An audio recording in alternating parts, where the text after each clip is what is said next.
If you are new to this series, we have been going through every single national title claim in college football history for the FBS or highest level at the time it was claimed. At this time, we have covered all of the one-time and two-time champions and are moving on to the threes and beyond. Please go back and watch those for me after this if you enjoy this sort of thing. From here, some teams will still be lumped together and some will get their own depending on how much of an argument I feel is needed. So, let's get chronic. Prior to the college football playoffs and BCS national title game, we relied only on the polls to determine the college football national champion, with some formulas and short-lived systems in between attempting to better things. The polling system failed many times, with as many as 4 to 6 teams in contention that never even played each other. This often resulted in many split national championship years. Prior to 1965, some polls voted on their national champions before the bowl games were even played, and then saw their champion lose their final game. If you go back a little further, the first attempt to straighten things out came in 1936 with the creation of the AP poll, and was often the most respected poll for many years. But even then, the early media had their biases and favorites due to what they were familiar with.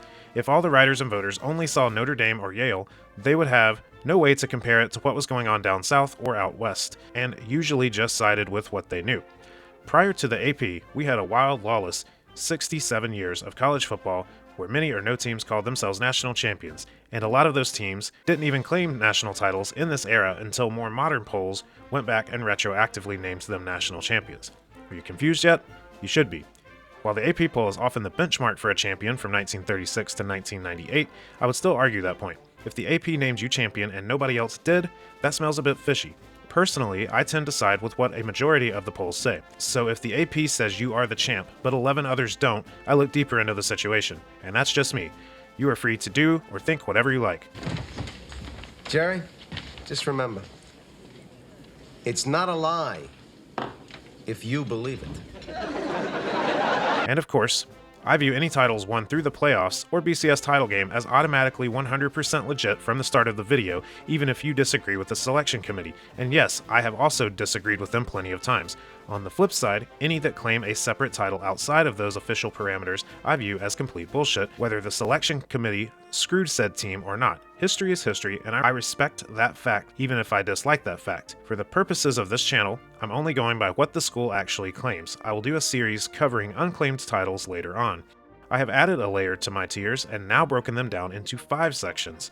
100% legit, debatable but fair, I see your argument but no, complete bullshit, and introducing 1941 Alabama, which will be reserved for the most imaginary or dumb claims that exist. Army. Yes, I have personally been waiting for this one.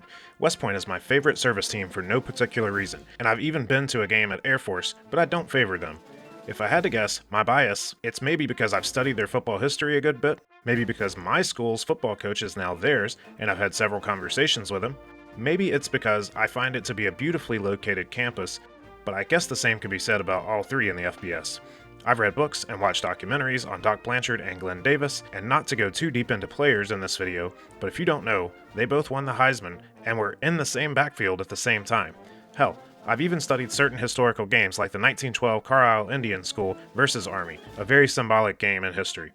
Anyways, I'm getting carried away. The point of this one is, the Army Black Knights have claimed 5 national championships in football, so let's see just how legit they all are.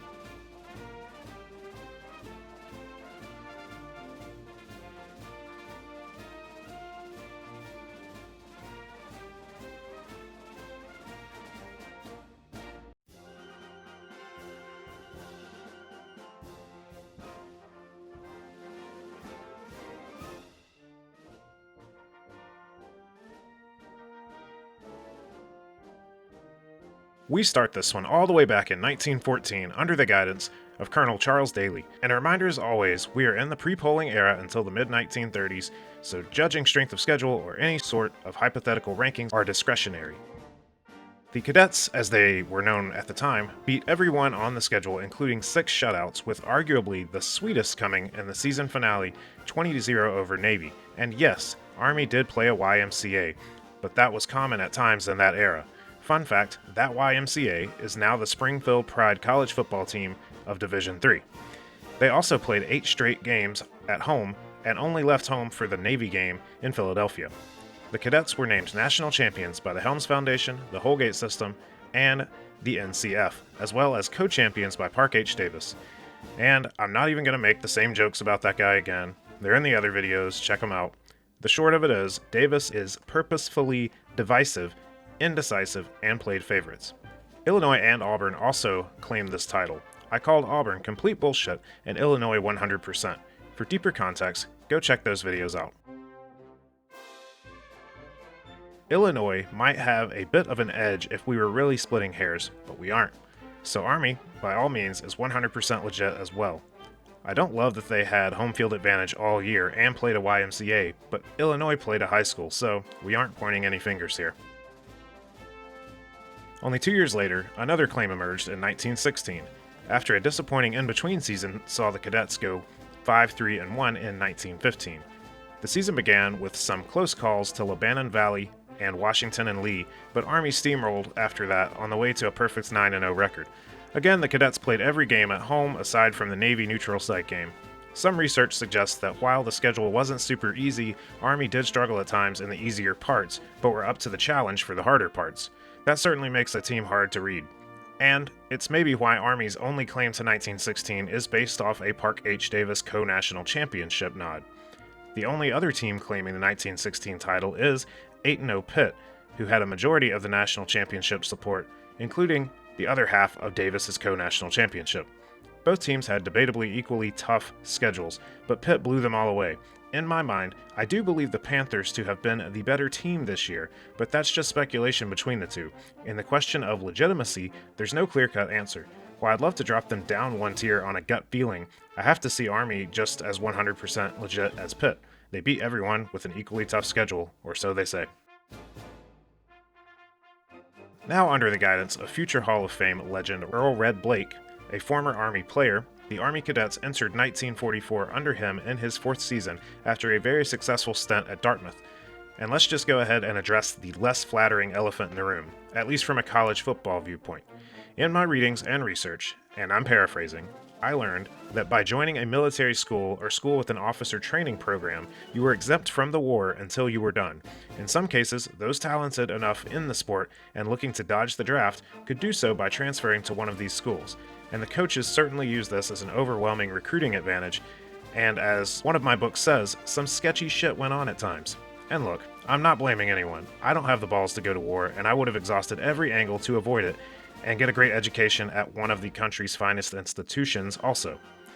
I'm just saying, some attractive poaching happened. And yes, other schools around this time were shells of themselves as players went off to war. So all that said, these were still great teams and I respect them for their place in history. So, 1944. The Cadets, loaded with 6 future College Football Hall of Fame inductees, destroyed almost everyone, with scores like 46-0 over North Carolina, 59-7 over Brown, 69-7 over Pitt, 83-0 over Villanova, 59-0 over number 5 Notre Dame, and 23-7 over number 2 Navy. Nobody wanted that smoke. And yes, Navy was also benefiting from some of the same tactics. I mean, the aforementioned Blanchard and Davis would play only half games, and Coach Blake at least once skipped an easy game himself to travel and scout a tougher opponent's game. Did you hear what I just said? The star players played half a game, and the coach put in a substitute coach occasionally because the opponent wasn't worth his time. That's bizarre. And that applies to all of the remaining claims.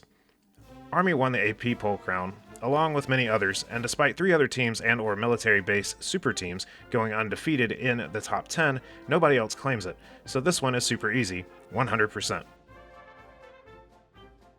1945 was very similar in a lot of ways. The team was loaded with star transfers, and Blanchard and Davis were now more seasoned. The Cadets never really had a close game, outscoring all opponents by a combined 412-46. Notable games included 28-7 over number 9 Michigan, 48-13 over number 19 Duke, 48-0 over number 2 Notre Dame, 61-0 over number 6 Penn, and 32-13 over number 2 Navy to finish a perfect 9-0 again.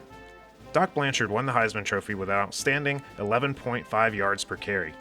This team was pretty much unbeatable and unstoppable. Army again were named AP Poll champs along with the majority of other selectors. However, Oklahoma State, then Oklahoma A&M, also claims this one as the Coaches Poll champion.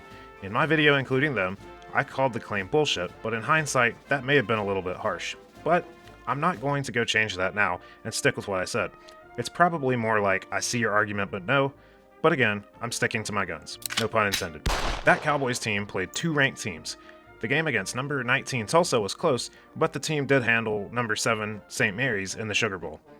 I dare any of you to tell me that they would have had any shot against the Cadets, the team who beat number 2 and number 6 on back-to-back games by a combined 109-0, and then went on to beat the new number 2 right after. This might be a little unfair, but this 1945 Army team is so legit that I don't really think anyone else can be considered legit. As a previous commenter on here said, and finally, we have 1946. Though the war is over, Army is still loaded, and other teams have just begun rebuilding their programs, with some star athletes choosing not to even return to the sport after the rigors of battle. This team did not decimate everyone like they did in 44 and 45, but they still arrived at their November 9th game against number 2 Notre Dame undefeated and ranked number 1 after key wins over the likes of number 4 Michigan 20-13, number 11 Columbia 48-14, and number 13 Duke 19-0. This highly anticipated matchup was disappointing to everyone except Irish fans, as it ended in a 0-0 tie.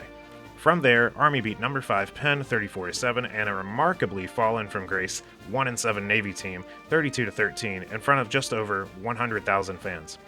The Cadets finished 9-0-1, and that's going to be just fine as long as Notre Dame wasn't also undefeated with 1 tie. Except that's exactly what happened. Damn it. Notre Dame was given the AP nod, while Army got a majority of other selectors. If we applied fight rules to this, the champ can't lose his title on a tie. We could talk about who is better or who had the better schedule, but it would be a waste of time. The easy truth is, the 2 best teams played each other, and it ended in a draw. Both teams will have to split this one at 100%. Spoiler for the future Notre Dame video, I guess. There is an undefeated and untied team sitting at number 3, who does not claim this title, but I'll get there later when I get to that series. So there it is for the title claims, all legit in my eyes. That 40s dynasty was a perfect example of capitalizing on a bad societal situation, but a perfect sports situation. Lately in this series, I've been ending with my thoughts on if the team in question will be adding to the trophy case anytime soon, like within the next 5 to 10 years. There's an easy answer of absolutely not. The team does not recruit like most other teams in the country.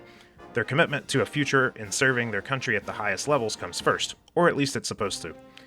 And while there isn't a weight limit for the team like there used to be, they still tend to be on the smaller side, especially on the line. This is why they run the triple option, to make use of smaller and quicker offensive linemen, and I've seen firsthand how good Jeff Monken can run that offense. The now Black Knights will find success, we've seen it recently. A 10-win season in 2017, an 11-win season in 2018, and a phenomenal 12-win outing in 2024. But here's the problem. The national scene does not respect them even in those scenarios, and for good reason. They aren't at all a threat to real contenders. During this recent run of success, they have never been ranked higher than 16 in the AP and 17 in the CFP. In that 2024 season, they entered the Notre Dame game 9-0, ranked only 17. The 6th-ranked Irish destroyed them 49-14. They can win conference championships, sure. They can have good seasons, sure. But they will never get the respect from the polls. But say they somehow do skate by and get in at 12-0 with a 12 seed. They would first have to play Navy the week before the playoffs start, and yes, I'm going to put out a short video explaining how that situation would work very soon. Following that game, what awaits them? A 49-14 loss? Army, I love you and salute you, but you will not ever win another football national title at the highest level. And there we go. If you feel I was unfair or missed a piece of info, go ahead and make your case in the comments. Please go check out the other videos in this series. There's a playlist for them, and this one finishes up all the teams with 5 claims. And remember, this is just one guy on YouTube who did some research and gave an opinion. I'm sure I won't change any fan base's opinion on the titles they choose to boast about, and certain fan bases have made that pretty clear thus far. This has been College Football Chronicles, and I hope you will join me next time.